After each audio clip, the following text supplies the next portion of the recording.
রাজনীতি করে আজকে প্রায় ৩৫-৪০ বছর যাবত।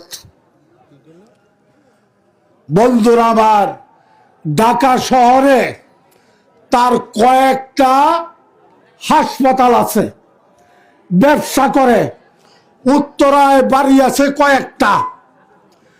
একটা হাসপাতাল জনগণের জন্য মুক্তাগাছায় দিতা, দেখতাম তুমি মুক্তাগাছাবাসীর জন্য তুমি একটা কিছু করছো, কৌলের একটা সুযোগ থাকতো।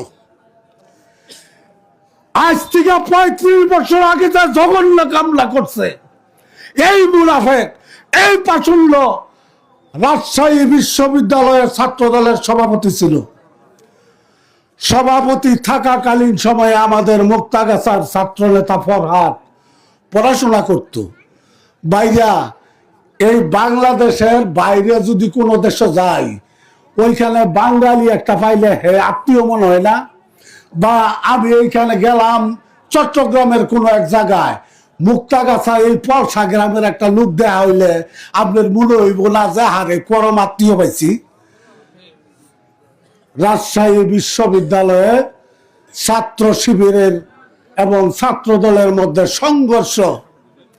হঠাৎ করে মতিউর রহমানের নেতৃত্বে ছাত্র দলের উপর হামলা করতে যখন যায়, ফরহাদ ছিল হোস্টেলে, এই হোস্টেলে তার রুমে গিয়া যখন হামলা করে, আমাদের মাহবুব আলম ফরহাদ চিৎকার করে বলছে, মতি ভাই আমি এলাকার লোক, আমারে বাঁচান, আপনি আমার ভাই।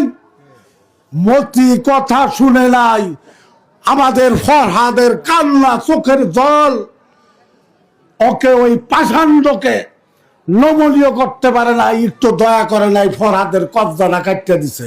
ফরহাদ কিন্তু প্রত্যেকটা জনসভায় দেখায় এক মুসলমান আরেক মুসলমানের ভাই।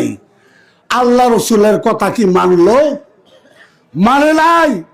এই লোকের পাষাণ্ড, এই লোক এলাকার প্রতি কোন রকম মায়া নাই, দয়া নাই, উন্নয়নের ছোঁয়া নাই।